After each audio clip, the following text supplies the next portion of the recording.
오늘의 성경 말씀은 고린도후서 9장 7절에서 11절입니다. 각각 그 마음에 정한 대로 할 것이요 인색함으로나 억지로 하지 말지니 하나님은 즐겨내는 자를 사랑하시는 이니라.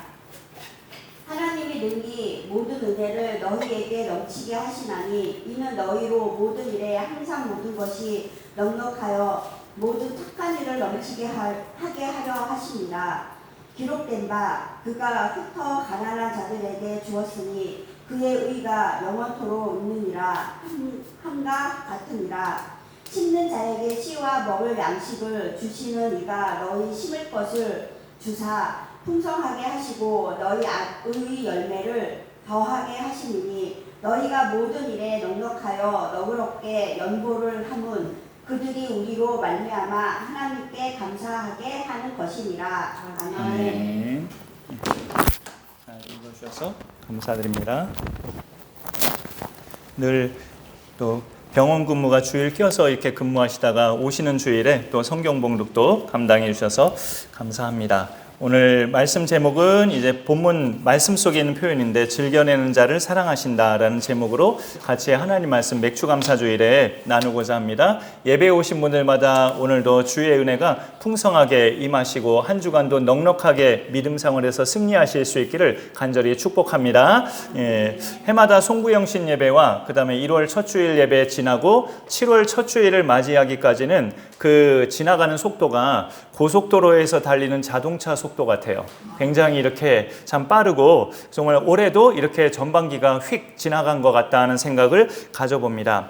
이 7월 첫 주일을 한국교회는 맥주감사주일로 지키는데 거기에다 좀 의미를 굳이 부여한다면 아까 기도 속에도 나왔지만 상반기를 은혜 가운데 또 잘 마치고 하반기도 그렇게 은혜 가운데 이어갈 수 있기를 하나님 앞에 감사하는 주일로 지키고 있어요. 그런데 이제 우리나라는 맥주감사절이 이제 우리나라의 경우는 보리추수 이후에 6월 초나 중순이 보리추수가 된다는 시기라는데요. 그 이후에 맞이하는 이제 그 다음 달 첫 주일을 그 감사절로 지키자 해서 맥주감사절이 성경의 맥주절과는 좀 의미가 다르게 지켜지고 있기는 합니다. 근데 오늘은 우리 대부분도 다 이제 근무하는 곳이 농어촌이 아니고 이 도심 지역에서 우리가 일을 하고 있잖아요. 그러니까 그런 농경 문화와는 이제 문화가 많이 달라져서 맥주감사절의 의미도 많이 달라지고 있는데 그래서 그런지 기독교의 다른 절기 주일보다 이거는 뭐 하는 주일이야? 라고 성도님들도 또는 목회자들도 혼란스럽긴 해요. 성탄절이나 부활절이나 추수감사절은 의미가 명료한데 맥주감사절은 뭐 하는 주일이지? 이렇게 좀 의미가 애매하기도 합니다.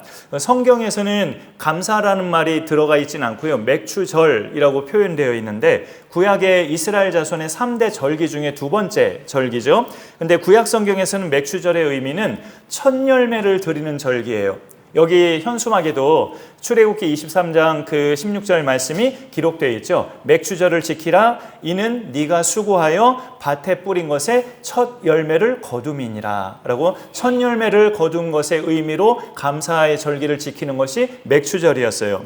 그런데 이제 민수기를 보면 이 첫 열매가 하나님의 것이라는 걸 그렇게 하나님이 말씀하셔요. 첫 열매는 내 것이다. 너희 것이 아니고 이 말씀은 특히 애굽의 장자를 치실 때 이스라엘 자손의 장자들은 살려두신 그 기사를 하나님이 염두에 두고 하신 말씀인데 저 민수기 3장의 13절 말씀을 그 하나님께서 알려주시면서 이스라엘의 모든 장자는 내 것이다 라고 표현을 하셔요. 우리 같이 한번 읽어볼까요? 시작. 처음 태어난 자는 내가 애굽 땅에서 그 처음 태어난 자를 다 죽이던 날에 이스라엘의 처음 태어난 자는 사람이나 짐승을 다 거룩하게 구별하였음이니 그들은 그것이 될 것임이니라. 나는 여호와이니라.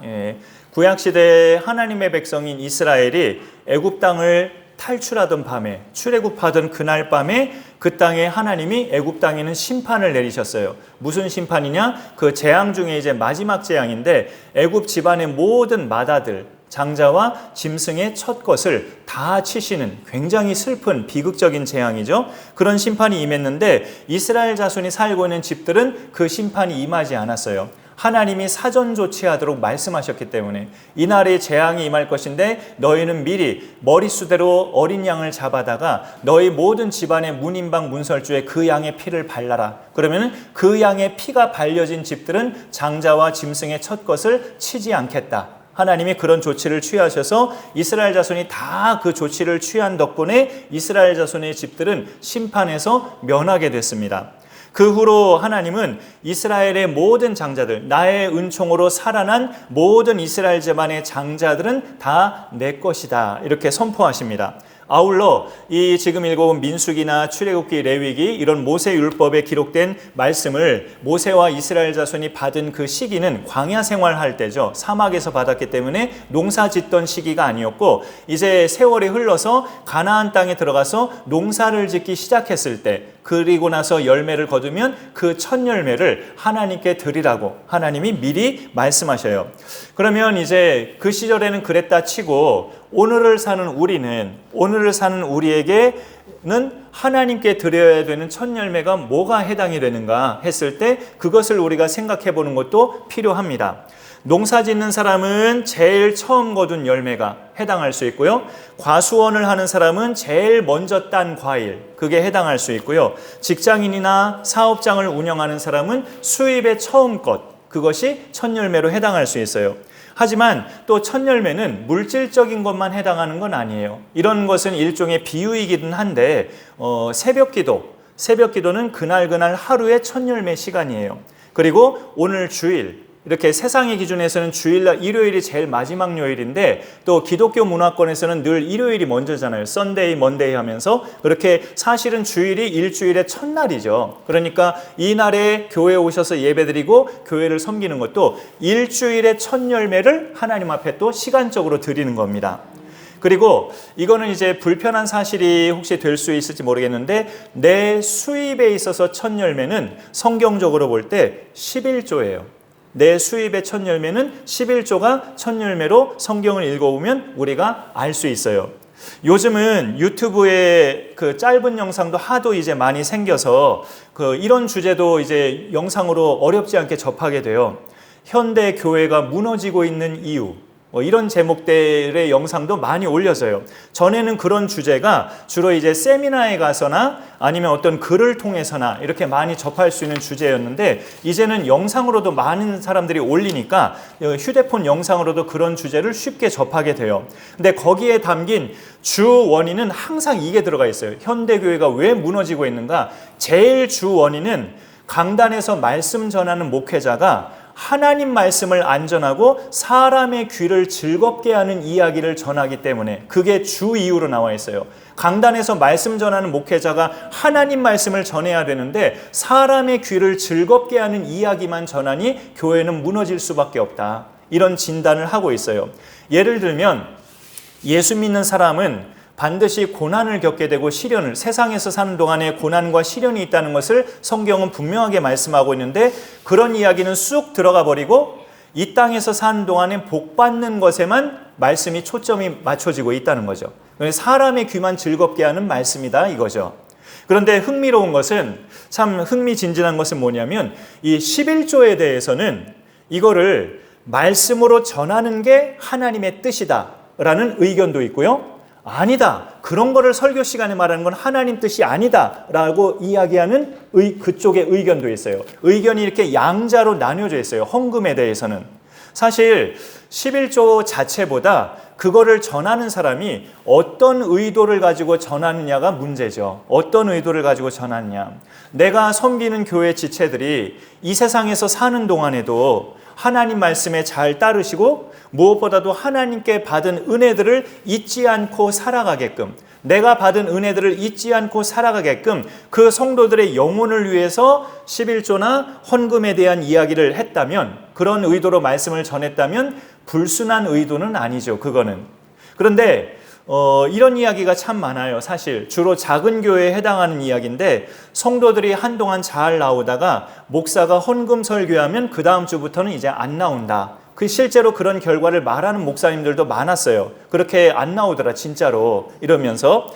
근데 저는 우리 교회 성도님들을 볼 때 제가 보기에는 그것보다는 우스갯소리지만 뭘 시키려고 할 때 안 나오시더라고요. 우리 교회 성도님들은 뭘 시키려고 할 때 안 나오셔요. 대표 기도나 아니면 같이 나가서 길거리에서 전도하는 일이거나 이렇게 뭘 좀 같이 하자는 일이 있을 때 좀 불편해하시는 경향을 느꼈지, 뭐 헌금 때문에 그런 느낌을 받은 적은 사실 좀 없었어요. 근데 그거는 아마 제가 헌금 설교를 노골적으로 하진 않아서 그럴 겁니다.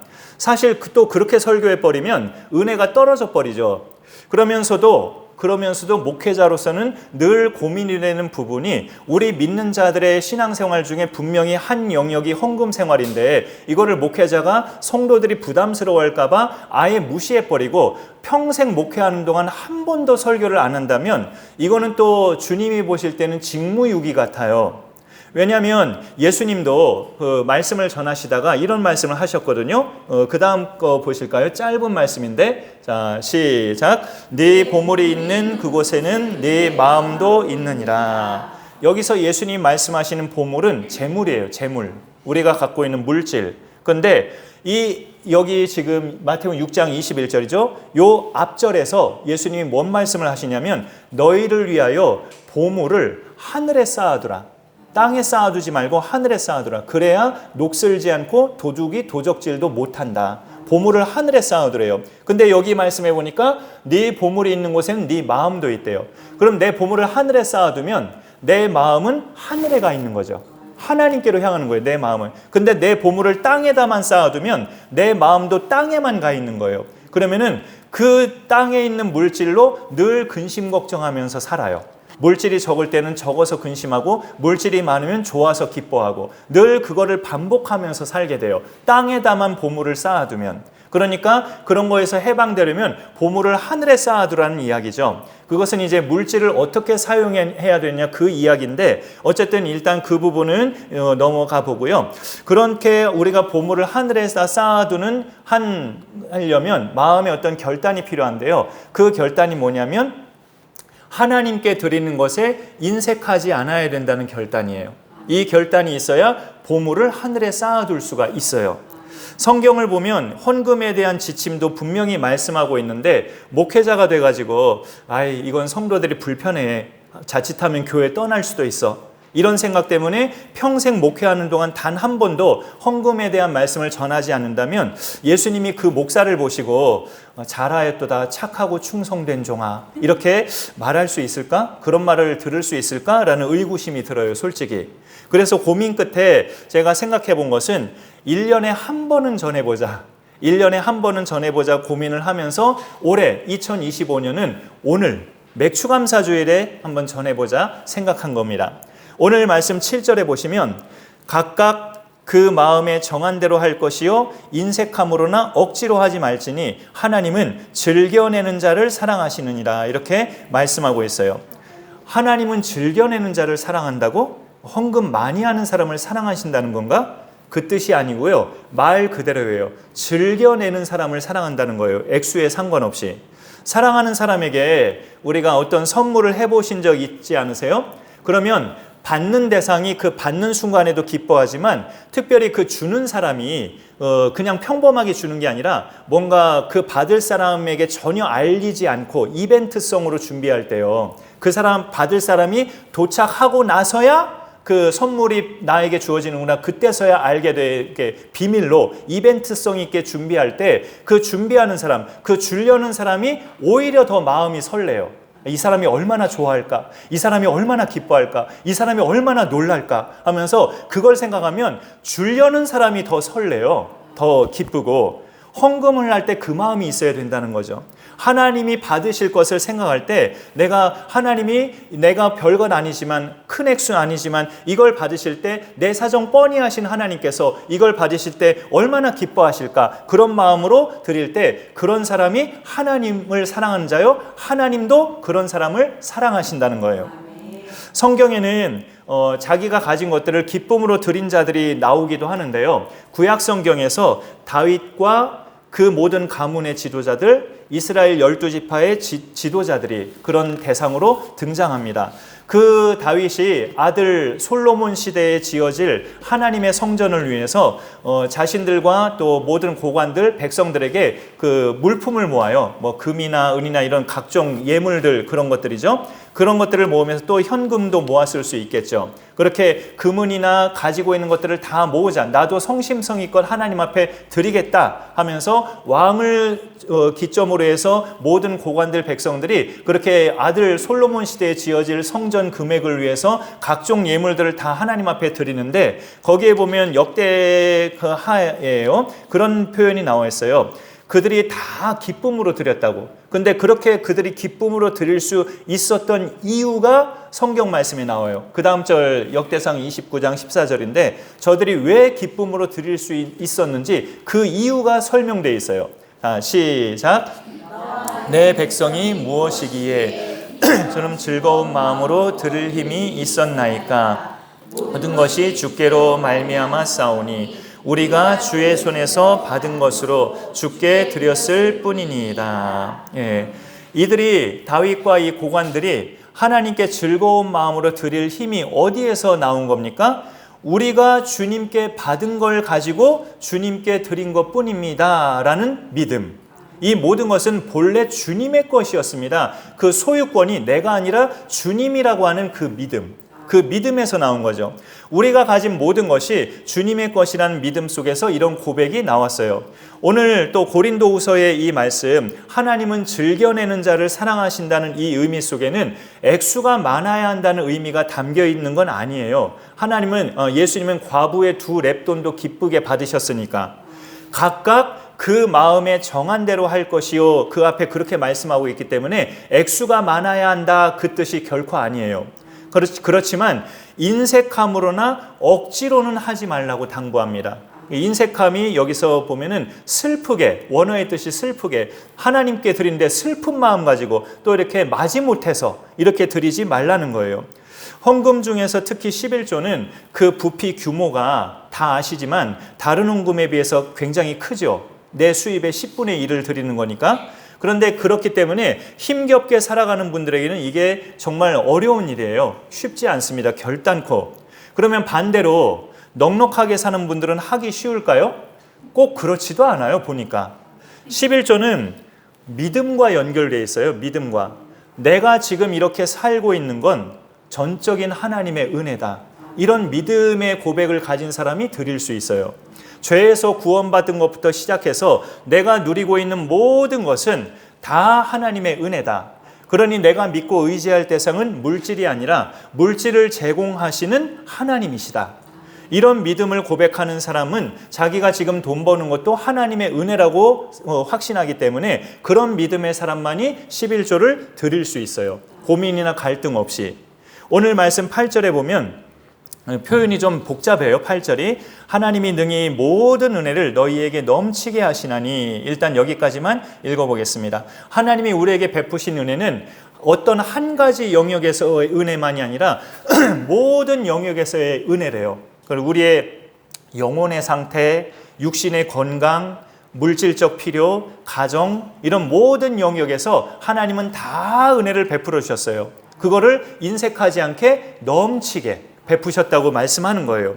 사실 하나님이 다른 거 다 제치고요, 독생자를 아낌없이 우리를 위해 주신 것 자체만으로도 하나님은 모든 은혜를 넘치게 주신 거예요. 이미 독생자를 주신 것만 해도 내게 주어진 모든 것은 하나님께로부터 왔다는 것을 내가 믿을 때, 그 믿음을 가질 때만이 헌금도 사실 할 수가 있어요. 오늘 말씀의 흐름은 그 본문의 고린도후서 9장, 이 말씀의 내용은 예루살렘 교회를 위한 구제 헌금 이야기를 바울이 하다가 이 이야기가 나왔습니다. 하나님께 드려지는 헌금 중에는 분명히 그 영역으로 쓰여져야 되긴 해요. 교회가 아무리 재정이 적어도 어려운 대상, 또 어려운 교회를 돕는 일, 그리고 어려운 선교단체나 선교사님들을 돕는 일에 분명히 그 헌금이 쓰여져야 되는 것이 성경적인 근거예요. 하나님은 천지를 창조하신 창조주기 때문에 하나님 그분 자체가 가난하시거나 부족함이 있거나 한 것은 아니죠. 그래서 우리가 하나님께 드린다는 그 의미는 하나님께 직접, 하나님이 부족함이 있어서 필요하셔가지고 하나님께 직접 드린다기보다 이 땅에서 하나님의 나라를 확장해가는 일, 그렇게 내 헌금이 쓰여지기를 바라는 마음으로 드리는 게 하나님께 드리는 거죠. 이 땅에서 하나님 나라를 확장해가는 일, 그게 뭐예요?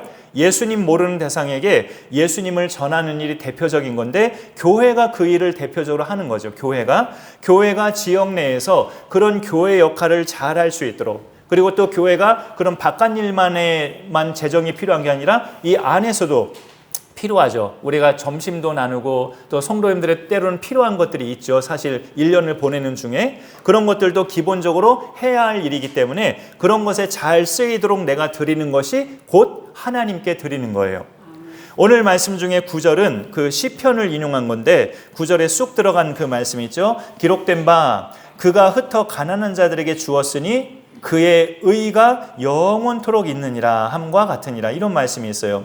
그러니까 그의 의가 영원토록 있대요. 이 그는 드린 자를 말해요. 드린 사람, 하나님 앞에 예물을 드린 사람, 그의 의, 이 의가 뭘까요?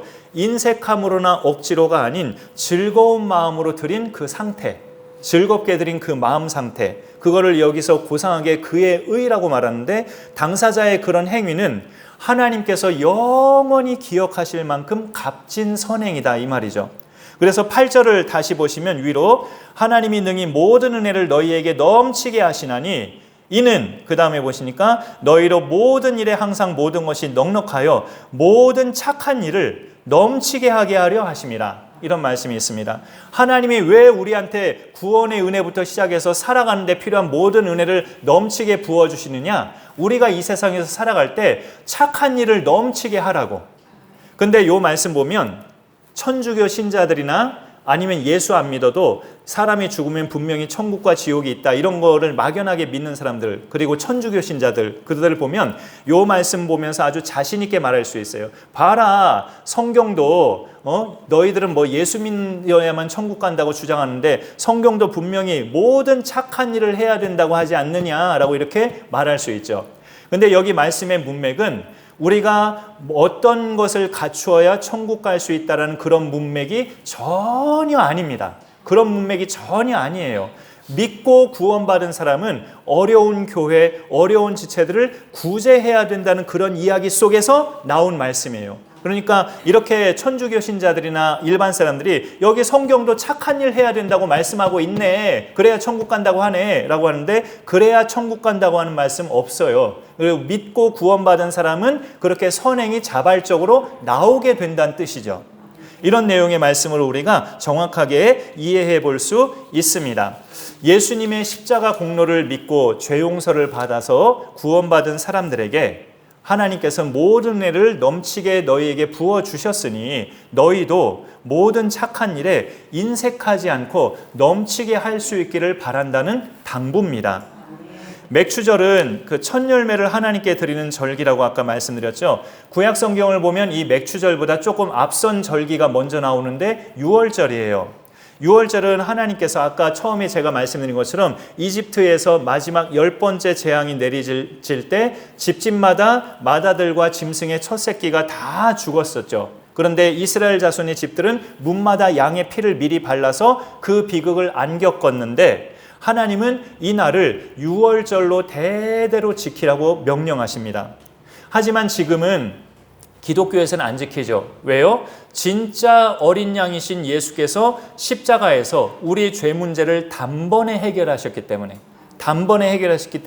그 예수님이 6월절 참 어린 양이 되신 거예요. 우리 죄 문제를 단번에 해결하셨기 때문에 더 이상 6월절을 지킬 필요가 없지만, 예수님을 신으로 안 믿는 유대교인이나 또 기독교라고 말할 수는 없지만 하나님의 교회 같은 이단은 여전히 6월절을 지킨다고 하죠. 그런 내용을 우리가 또 같이 볼 수 있습니다. 그런데 6월절 어린 양이신 이 예수님을 신약 성경에서는 이 예수님을 또 첫 열매라고 말을 해요. 말씀 마지막으로 추가 말씀 하나만 더 보겠습니다. 고린도전서 15장 20절 시작. 그러나 이제 그리스도께서 죽은 자 가운데서 다시 살아나사 잠자는 자들의 첫 열매가 되셨도다. 천지 창조 이후 지금까지 완전히 죽었는데 다시는 죽지 않을 몸으로 되살아나신 분은 예수님이 1호입니다. 그 예수님 전에 예수님이 죽은 나사로도 살리고 회당장 야이로의 딸도 살리고 나인성 과부의 아들도 살리고 살리신 적 있어요. 그러나 그 사람들은 때가 돼서 다시 죽었어요. 그러니까 성경 속에서 완전히 죽었는데 2번 다시 죽지 않을 몸으로 부활하신 1호는 예수님이셔요. 그래서 예수님을 부활의 첫 열매라고 하고요. 부활의 첫 열매라는 뜻은 예수님 안에 있는 사람들도 그렇게 부활하게 된다는 약속입니다. 우리도 주님 앞에 섰을 때 더 이상 썩지 않고 늙어지지 않고 아프지 않는 새 몸으로 부활하게 돼요. 그 소망을 갖고 사는 사람들이 이 땅에서도 힘겹게 살아가도 믿음으로 견디고 승리하며 살아갈 수 있어요. 그런 믿음이 우리 가운데도 계속 단단하게 자리매김되기를 소망합니다. 첫 열매 신앙을 잘 간직하는 비결은 우리의 첫 열매이신 예수님 안에 잘 거하는 거죠. 그리고 그 말은 예수님처럼 사는 거죠. 믿는 것뿐만이 아니라 예수님처럼 나도 말하고 예수님처럼 행동하는 거예요. 예수님이 자기 몸 아낌없이 우리를 위해서 주신 하나님의 아들이시고 하나님이셔요.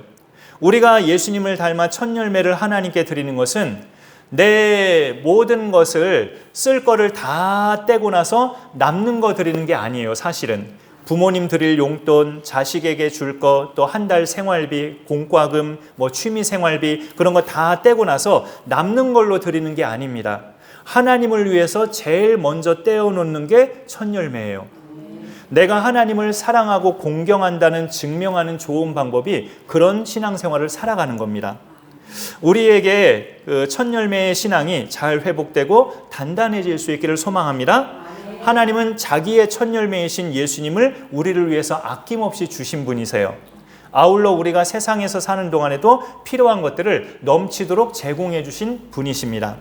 11조도 아까 첫 열매라고 말씀드렸죠. 우리 수입의 첫 열매가 뭐냐? 11조를 드립니다. 이렇게 제 말씀을 드렸는데 어쩌면 저만의 짐작이지만 우리 성도님들 중에도 나도 언젠가는 11조를 하고 싶다. 이런 마음은 갖고 계신 분들이 계실 거예요. 그러면 조금이라도 실천할 수 있는 방법을 제가 알려드린다면 그 11조 봉투도 요즘에는 그 일회용이 있어요. 일회용. 감사원금 봉투처럼. 이게 일회용 11조 봉투예요. 이게 어디서 난 거냐면 저번 부활주일에 호산나 넷에서 작은 교회들 부활절 헌금 봉투 거저 이렇게 택배로 왔을 때 그때 이제 로마서 필사 노트가 이렇게 판매한다고 고난 주간에 필사하실 분들 하시라고 해서 로마서 필사 노트를 구입했더니 이 일회용 11조 봉투를 덤으로 한 묶음 보내주셨어요. 11조 봉투도 일회용이 있구나라고 이렇게 제가 봤는데 그러니까 이거는 막말로가 아니고 1년에 한 번을 하더라도 일회용 봉투에다 하면 마음 편하게 할 수 있죠.